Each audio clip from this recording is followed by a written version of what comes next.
अस्सलाम वालेकुम। तो आज की हमारी लैब है lab number 8, design of BJT by circuits. तो आज की लैब में हमने एनालिसिस नहीं करना सर्किट्स का। आज की लैब में हमने उनको डिज़ाइन करना है कि हमें कुछ वैल्यूज़ रिक्वायरमेंट्स दी गई होंगी वोल्टेज और करंट की, हमें कोई क्यू पॉइंट दिया होगा और हमने जो रजिस्टर और ट्रांजिस्टर्स की वैल्यूज़ फाइंड आउट करने होंगे कि वो कितनी उनकी वैल्यूज़ होनी चाहिए। कि हमें रिक्वायरमेंट दी होगी और हमने हार्डवेयर कंपोनेंट की फाइंड करने हैं कि हम इसमें से कौन से हार्डवेयर कंपोनेंट लगाएंगे तो हमें ये वाली वोल्टेज और करंट क्यू पॉइंट पे मिलेंगे। ठीक है, तो ये जो डिज़ाइन होता है ये कॉम्प्रोमाइज़ होता है एक तरह से जो रिक्वायरमेंट होती है हमारी उनका जो अवेलेबल कंपोनेंट्स होते हैं हमारे पास उनके साथ, क्योंकि हमारे पास अगर कुछ वैल्यूज़ ऊपर नीचे आ जाती है कि हमने डिज़ाइन किया, हमारे पास रजिस्टर की वैल्यू आ गई 1.9 के की, तो अगर हमारे पास जो 1.9 के का रजिस्टर शेल्फ में नहीं है तो हमें फिर कॉम्प्रोमाइज़ करके उसकी जगह पर 1.8 के का रजिस्टर लगाना पड़ेगा ताकि और फिर उससे कुछ हमारी आउटपुट पे को फ़र्क तो आएगा, लेकिन डिज़ाइन में यही हम कॉम्प्रोमाइज़ करके रिक्वायरमेंट्स को मीट करने की कोशिश करते हैं। या फिर किसी अगर उस रजिस्टर में नहीं ये वैल्यूज़ को नहीं चेंज कर सकते तो किसी और वैल्यू को चेंज करके रिक्वायरमेंट को पूरा करने की कोशिश करते हैं। तो सब हम आज तीन सर्किट डिज़ाइन करेंगे कलेक्टर फीडबैक कॉन्फ़िगरेशन में और मीटर बायस कॉन्फ़िगरेशन और वोल्टेज डिवाइडर कॉन्फ़िगरेशन को। ये तीनों सर्किट आज हम डिज़ाइन करेंगे। तो सबसे पहले हम कलेक्टर फीडबैक कॉन्फ़िगरेशन की तरफ आते हैं। तो कलेक्टर फीडबैक कॉन्फ़िगरेशन में हमें सबसे पहले ये कुछ रिक्वायरमेंट्स दी हुई हैं कि हमें क्यू पॉइंट दिया हुआ है, ये आईसी इतना होना चाहिए क्यू पॉइंट में और वीसीई क्यू पॉइंट का इतना होना चाहिए 5 मिली एम्पेयर और 7.5 वोल्ट्स 7.5 वोल्ट्स इसका क्यू पॉइंट होना चाहिए। जबकि हमारे पास सप्लाई की वैल्यू भी दी हुई है, जो हमने पावर सप्लाई लगानी है उसकी वैल्यू भी दी हुई है 15 वोल्ट। तो हमें पता है ये सर्किट इस तरह का होता है कलेक्टर फीडबैक का कॉन्फ़िगरेशन का। तो हमने सर्किट को इस तरह से ड्रा कर लेना। अभी हमारे पास जो ये फीडबैक में रजिस्टर होता है आरबी, हमने इसको अब दो में डिवाइड करके लगा लिया है कि एक फिक्स्ड रजिस्टर है और फिर एक वेरिएबल रजिस्टर लगाया है पोटेंशियोमीटर के ज़रिए से। इसके ज़रिए से हम इसको चेक करके क्यू पॉइंट को इसका चेंज करके सेट करके देखेंगे, जहाँ पर हमारी रिक्वायरमेंट मिल रही होगी हमें, हम वहाँ पर स्टॉप करके उसकी इस रजिस्टर की वैल्यू फाइंड आउट कर लेंगे इन दोनों को सम करके। और फिर जो इन दोनों का सम यानी कि जो दोनों सीरीज़ में हैं इसलिए इन दोनों को सम कर देंगे, जो भी इस वेरिएबल रजिस्टर की वैल्यू उस टाइम पे होगी उसको इसमें सम करके तो हमारे पास एक आरबी की वैल्यू आ जाएगी। फिर हम उसको ये जो वेरिएबल रजिस्टर को उस फिक्स रजिस्टर से जो कि हमारे पास है उसकी कमर्शियल वैल्यू के साथ रिप्लेस कर देंगे। अगर कोई थोड़ा बहुत ऊपर नीचे होती है कि तो वैल्यू कोई पॉइंट्स में या फिर कुछ थोड़ा सा ऊपर है या थोड़ी सी नीचे है तो उसको हम कमर्शियल वैल्यू के साथ राउंड ऑफ करके एक्सचेंज कर सकते हैं। तो सबसे पहले हमें इस आरसी की वैल्यू फाइंड आउट करनी पड़ेगी कि हम ये आरसी कितना रखेंगे तो हमारे पास ये क्यू पॉइंट मीट होगा। तो हमने आरसी की वैल्यू फाइंड आउट करने के लिए हमने ये इक्वेशन यूज़ करनी है, VCC minus VCE Q point का वोल्टेज VCC में से माइनस करके और उसमें से ये करंट से डिवाइड करके RC की वैल्यू फाइंड कर ली है। अभी हमने RC की वैल्यू फाइंड कर ली। अभी यहाँ पर हमें फार्मूला RB की वैल्यू करने का भी दिया हुआ है, RB की वैल्यू फाइंड करने का। लेकिन RB की वैल्यू फाइंड आउट करने का फार्मूला हम सिर्फ तब यूज़ करेंगे जब हमारे पास ये बीटा की वैल्यू गिवन होगी, मतलब हमें पता होगा कि हम कौन सा ट्रांजिस्टर यूज़ कर रहे हैं और उसका बीटा क्या है। तो अब नॉर्मली ये वाला हम नहीं यूज़ करेंगे क्योंकि हम एक अननोन तरीके से डिज़ाइन करना चाह रहे हैं कि हमें पता भी नहीं है कि हमने ट्रांजिस्टर कौन सा यूज़ करना है। हम पहले रिक्वायरमेंट बना लेंगे और उसके बाद डिसाइड करेंगे कि हमारे पास जहाँ पर ट्रांजिस्टर कौन सा लगना है। हमें इसका बीटा अननोन है, हम अननोन बीटा के बगैर इसकी आरबी की वैल्यू फाइंड आउट कर लेंगे। तो ये सारी वैल्यूज़ जो हम आरसी और आरबी की फाइंड आउट करेंगे इनको हमने एग्जैक्ट लाजमी नहीं है एग्जैक्ट वैल्यूज़ प्लेस करें, क्योंकि अगर कुछ वैल्यूज़ 1.546 आ जाती है अगर रजिस्टर की वैल्यू, तो इस वैल्यू का रजिस्टर तो हमें कहीं से भी नहीं मिलेगा। तो हम राउंड ऑफ करके उसको या तो 1.5 लगाएंगे या फिर कोई और राउंड ऑफ करके इसको मतलब कॉम्प्रोमाइज़ करके कमर्शियल वैल्यू के साथ जो कि हमारे पास अवेलेबल है उसके साथ रिप्लेस करेंगे। और यही टास्क सारा हम 2N4401 के लिए भी करेंगे। ये टास्क हमने डिज़ाइन जब कर लिया है तो हम इसको अब हार्डवेयर में भी परफॉर्म करेंगे, लेकिन उससे पहले हम अगला टास्क देख लें मीटर बायस कॉन्फ़िगरेशन का। मीटर बायस कॉन्फ़िगरेशन में हमने ये सर्किट ड्रॉ करना है, उसका क्यू पॉइंट हमें दिया हुआ है, तो हम इसमें ये हमारे पास RE भी लगना है। तो RE की वैल्यू फाइंड आउट करने के लिए हमने एक जनरल सा एक क्राइटेरिया लिया हुआ है कि VE हमारे पास 0.1 मल्टीपल होना चाहिए VCC का, 10th पार्ट होना चाहिए VCC का। ये एक जनरल सा क्राइटेरिया रखा हुआ है, कोई लाजमी नहीं है इतना ही होना चाहिए, लेकिन ये इस 0.1 VCC पे ज़्यादा अच्छा परफॉर्म करता है, तो इसलिए हमने RE की वैल्यू इतनी रखी हुई है। और फिर उससे VE हमें पता चल गया तो उससे हम RE की वैल्यू फाइंड आउट कर लेंगे। VE को IC क्यू पॉइंट के करंट से डिवाइड करके तो हम RE की वैल्यू फाइंड आउट कर लेंगे। अगर वो हम अपनी रिक्वायरमेंट्स के हिसाब से करें तो हमारे पास 300 ओम आती है। और VC फाइंड कर लेंगे इस नोड पर वोल्टेज। VC फाइंड करने के लिए क्यू पॉइंट के वोल्टेज में इस रजिस्टर के अक्रॉस वोल्टेज जो है वो सम कर देंगे इन दोनों वोल्टेजेस को, तो हमारे पास VC आ जाएगा। तो VC अगर हमारे पास आ गया है तो उसमें VCC में से VC को माइनस करेंगे, हमारे पास इस रजिस्टर के अक्रॉस वोल्टेज आएंगे और उसको ICQ जो क्यू पॉइंट का करंट हमें चाहिए उससे डिवाइड करेंगे तो हमारे पास RC इस रजिस्टर की वैल्यू आ जाएगी कलेक्टर रजिस्टर की, जो कि हमारे पास हमारी रिक्वायरमेंट्स के मुताबिक 1200 ओम आ रही है। तो फिर यहाँ पर भी RB की वैल्यू, RB जिस तरह हमने पहले किया कि फॉर्मूला गिवन है हम इससे कर सकते हैं, लेकिन तब जब बीटा हमें नो तो हम इसको, लेकिन हम अपने हार्डवेयर में हम इसको इस वेरिएबल रजिस्टर के ज़रिए से करेंगे कि हम इसको प्रैक्टिकली परफॉर्म करके देखेंगे। जहाँ पर हमारी रिक्वायरमेंट्स मीट हो रही होगी तो हम स्टॉप करके इस RB की वैल्यू फाइंड आउट कर लेंगे। तो इससे हमारा ये सारा मीटर बायस कॉन्फ़िगरेशन भी डिज़ाइन हो जाएगी। और फिर यही काम हम 2N4401 के लिए भी करेंगे। और ये काम हम करने के बाद फिर ये डिज़ाइन करने के बाद इसको प्रैक्टिकली वेरीफाई भी करेंगे कि हमने जो डिज़ाइन बनाया है क्या वही हमारी करंट और वोल्टेज की रिक्वायरमेंट, हमारा क्यू पॉइंट हमें मिल रहा है या नहीं, वेरीफाई करेंगे डिज़ाइन करने के बाद भी। तो फिर उसके बाद आ जाता है हमारे पास वोल्टेज डिवाइडर बायस कॉन्फ़िगरेशन। तो वोल्टेज डिवाइडर कॉन्फ़िगरेशन में हमारे पास 4 अननोन रजिस्टर आ जाते हैं।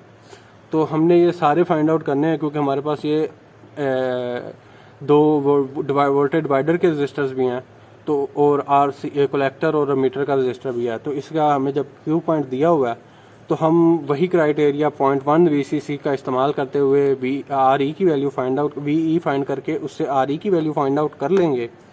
RE की वैल्यू फाइंड आउट करेंगे, वो हमारे पास 300 ओम आई है।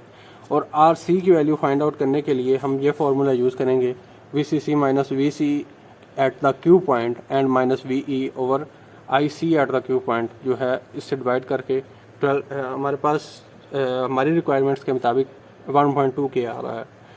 तो अब बात आ जाती है R1 और R2 की। RC और RE तो हमने फाइंड आउट कर लिए, अब R1 और R2 की बारी आ गई। तो अब R1 और R2 हमने इस तरह से डिज़ाइन करने हैं कि हमारे पास जो बीटा टाइम्स RE की जो वैल्यू है उसकी बीटा टाइम्स ग्रेटर होनी चाहिए 10 टाइम्स R2 के, 10 टाइम्स R2 से बड़ी होनी चाहिए। अब इसमें हम बीटा को एज्यूम कर लेंगे कि ये हमारे पास 100 ओम है। अगर हमारे पास ट्रांजिस्टर नोन है तो हम उसका ही यूज़ कर लेंगे, लेकिन हमारे पास अगर ट्रांजिस्टर नोन नहीं है तो फिर हम उसका बीटा एज्यूम करके उसके करीब ट्रांजिस्टर जो जिसका बीटा होगा वो वाला प्लेस कर देंगे।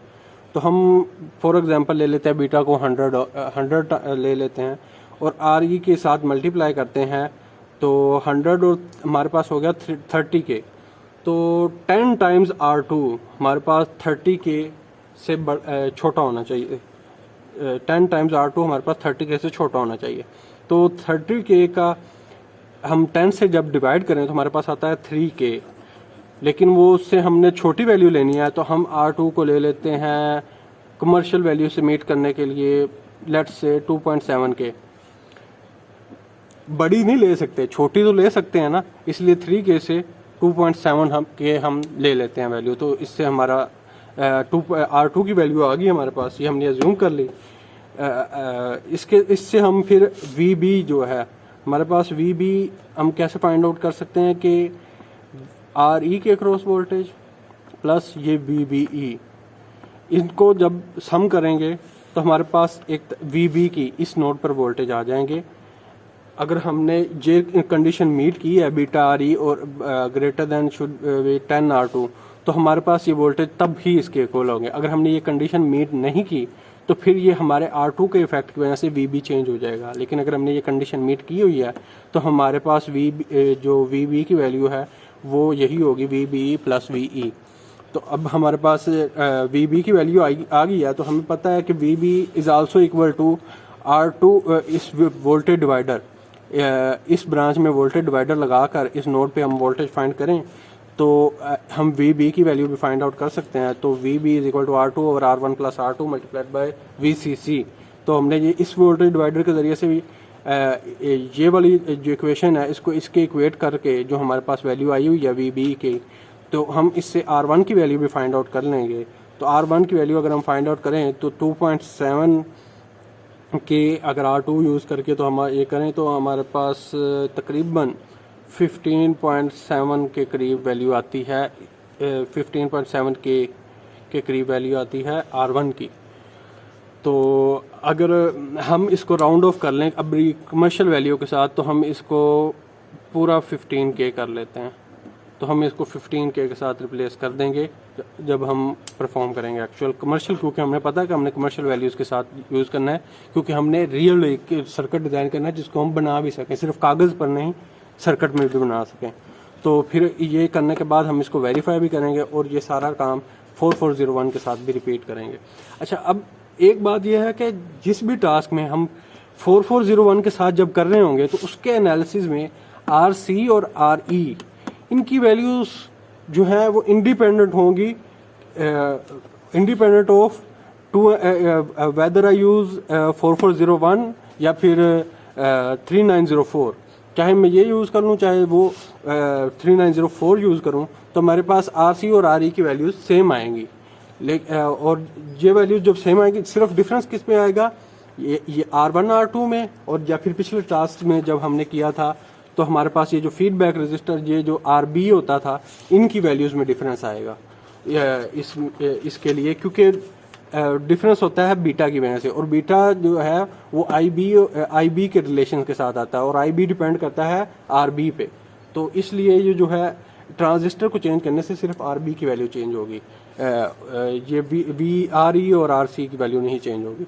तो ठीक है, ये हम अब अपने प्रैक्टिकल टास्क की तरफ जाते हैं और जो हम डिज़ाइन किया है वही वैल्यूज़ पुट करके उन्हीं वैल्यूज़ के रजिस्टर्स अपने ट्रांजिस्टर के साथ लगा के तो वेरीफाई करते हैं क्या हमारा डिज़ाइन ठीक हुआ है, क्या हमारा क्यू पॉइंट की रिक्वायरमेंट मीट हो रही है या नहीं। ठीक है, लेट्स गो फॉर प्रैक्टिकल। चलिए जी, अब हम आ गए हैं अपने प्रैक्टिकल डिज़ाइन की तरफ। तो हमने ये जो अपना डिज़ाइन बनाया था, ये ऊपर हमने टास्क 1 के लिए किया है कलेक्टर फीडबैक कॉन्फ़िगरेशन में, और ये है हमारा मीटर बायस कॉन्फ़िगरेशन वाला टास्क।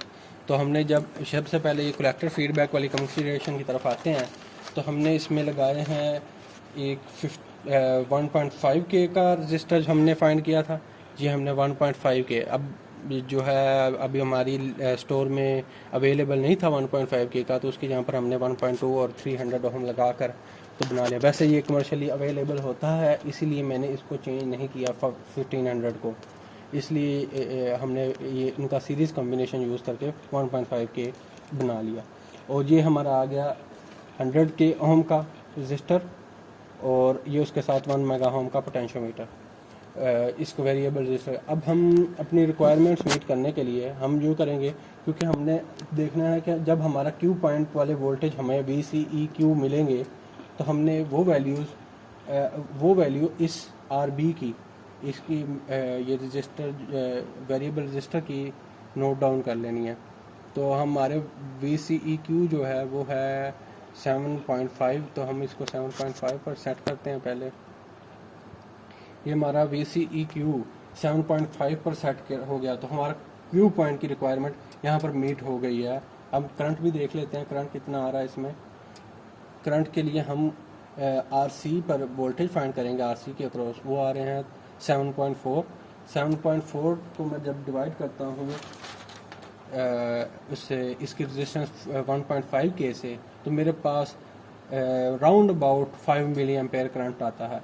5 मिली एम्पेयर से थोड़ा सा कम है, लेकिन हमारी रिक्वायरमेंट जो डिज़ाइन है, क्योंकि हमने कॉम्प्रोमाइज़ करना होता है तो डिज़ाइन में और अवेलेबिलिटी में, तो ये हमारे पास डिज़ाइन बन गया है और हमारा क्यू पॉइंट की वैल्यूज़ हमें वी सी क्यू 7.5 और आई सी जो है वो 5 मिली एम्पेयर मिल रहा है। अब हमने फाइंड आउट करना है कि ये जो हमने आर बी यूज़ किया है इसके ज़रिए से, अपने सीरीज़ कॉम्बिनेशन के ज़रिए से वेरिएबल रजिस्टर के, तो इसकी वैल्यू क्या है। तो इसके लिए हम यूँ करेंगे कि सर्किट को पहले ऑफ करेंगे, उसके बाद इसकी वैल्यू चेक करेंगे। ये जो हमने अपना वेरिएबल रजिस्टर यूज़ किया था, इसकी वैल्यू को चेक करेंगे कि कितना इसकी रेजिस्टेंस पे इसने हमें ये हमारा क्यू पॉइंट दिया है। तो ये अगर आप देखें तो ये 238.8 किलो ओहम, यानी कि around about 239 kilo ohm. 239 kilo ohm इस वेरिएबल रजिस्टर की वैल्यू है और 100 किलो ओहम इस फिक्स रजिस्टर की वैल्यू है। तो दोनों सीरीज़ में इन दोनों को सम कर देंगे तो हमारे पास 339 किलो ओहम आर बी की वैल्यू आ जाएगी।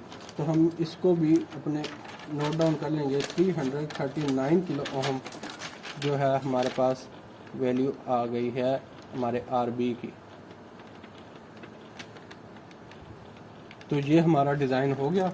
हमने अब हम इसको रिप्लेस कर देंगे नियरेस्ट वैल्यू जो कि 339 के करीब है, उससे रिप्लेस कर देंगे, जो कमर्शियली अवेलेबल भी है। हमारे पास 330 किलो ओम का इसकी जगह पर हमें रजिस्टर मिल जाएगा लैब से। अगर उससे हम रिप्लेस कर देंगे इसको तो हमारा डिज़ाइन कंप्लीट हो जाएगा। तो अब हम चलते हैं अपने नेक्स्ट टास्क की तरफ, जो कि है मीटर बायस कॉन्फ़िगरेशन। अच्छा, अब मीटर बायस कॉन्फ़िगरेशन में हमने जो रजिस्टर्स की वैल्यूज़ यूज़ किए हैं, ये इसका आ गया कलेक्टर रजिस्टर आरसी, और ये फीडबैक वाला ये आगे आरबी जो कि पोटेंशियोमीटर और इसका 100 किलो ओम के रजिस्टर का सीरीज़ है, और ये आरई आ गया, आरई की वैल्यू 300 ओम। तो हमारे पास ये सारा एक सर्किट बन गया है। तो अब हम इसको वेरीफाई करने के लिए कि ये हमारा क्यू पॉइंट कहाँ पर मिलेगा, तो हम इसको लगाते हैं अपने सर्किट में, वोल्टेज चेक करते हैं कि हमें क्यू पॉइंट के वोल्टेज मिल रहे हैं। तो हम इसको वेरी करेंगे और दिखाएंगे कि क्यू पॉइंट की रिक्वायरमेंट हमारे पास यानी कि 7.5 वोल्ट्स कब मिल रहे हैं। 7.5 वोल्ट पे हम इसको सेट करेंगे वी सी ई को। वी सी ई जैसे ही हमारा 7.5 हो जाएंगे तो हम इसको बंद कर देंगे और चेक करेंगे हमारे आर सी में कितने के वोल्टेज क्या है। आर सी के क्रॉस है हमारे पास 5.95। तो इसको इसकी रेजिस्टेंस से जो कि है 1.2 किलो ओम, उससे डिवाइड करें तो हमारे पास round about 5 milli ampere current आता है। तो हमारा जो क्यू पॉइंट की रिक्वायरमेंट है 5 milli ampere and V C E 7.5 volt, वो हमारी मीट हो गई है। तो अब हमने फाइंड आउट करना है कि हमारे कौन से रजिस्टर आर बी की वैल्यू के लिए ये वैल्यू हमें मिली है। तो आर बी की वैल्यू को फाइंड आउट करने के लिए हम ये पोटेंशियोमीटर की वैल्यू को फाइंड आउट करेंगे। इसको जब हम फाइंड आउट करते हैं तो ये हमारे पास तकरीबन 112.5 किलो ओम इस पोटेंशियोमीटर की है और 100 किलो ओम ये, तो ये हो गया 212.5 किलो ओम। 212, तो ये हमारे पास 0.5 के करीब रजिस्टर जो होगा लैब में वो 220 ओहम का हो 220 किलो ओहम का होगा। तो हम इसको इस जो सीरीज कॉम्बिनेशन है वेरिएबल रजिस्टर का और रजिस्टर का, इसको रिप्लेस कर देंगे 220 किलो ओहम के रजिस्टर के साथ, तो हमारा डिज़ाइन कंप्लीट हो जाएगा और हमारे क्यू पॉइंट की रिक्वायरमेंट्स भी मीट हो जाएंगी। तो इसके बाद हम चलते हैं अपने थर्ड टास्क की तरफ। सुनिए जी, अब हम आ गए अपने थर्ड टास्क की तरफ, जो कि है वोल्टेज डिवाइडर बायस कॉन्फ़िगरेशन। अब वोल्टेज डिवाइडर बायस कॉन्फ़िगरेशन में हमारे पास कोई भी वेरिएबल रजिस्टर नहीं है। हमने अपने रजिस्टर्स की वगैरह की वैल्यूज़ जो फाइंड आउट की थी वो थी RC जो हमारा था 1200 ओहम, हमने ये RC 1.2 किलो ओहम का लगा दिया है, और RE जो था वो हमारा था 300 ओहम, तो हमने RE ये एमीटर पर 300 ओहम का रजिस्टर लगा दिया है। और जो हमारा R1 और R2 की वैल्यू जो कि हमने इस क्राइटेरिया के ज़रिए से फाइंड आउट की थी, तो हमने कॉम्प्रोमाइज़ करके 2.7 किलो ओहम का R2 लगाने का इरादा किया था, तो हमने ये R2 जो है 2.7 किलो ओहम लगाया, और R1 जो है 15 किलो ओहम के राउंड अबाउट हमने लगाना था, तो ये हमने 15 किलो ओहम का जो है 15.7 था, तो हमने उसको राउंड ऑफ करके 15 किलो ओहम कर दिया था R1 को, तो कमर्शियल वैल्यू से रिप्लेस करने के लिए। तो ये हमारा जो वोल्टेज डिवाइडर बायस हमने जो डिज़ाइन कर लिया था, अब हमने सिर्फ़ और सिर्फ इसका चेक करना है क्या हमारी क्यू पॉइंट की रिक्वायरमेंट्स पूरी हो रही हैं, कि हमारा VCEQ 7.5 हमें मिल रहा है। तो अब हम इसकी जब वैल्यू को देखें तो हमें क्यू पॉइंट 6.93 वोल्ट के करीब मिल रहा है, 6.93 वोल्ट, जो कि हमारे क्यू पॉइंट के करीब ही है, 7 वोल्ट के करीब है।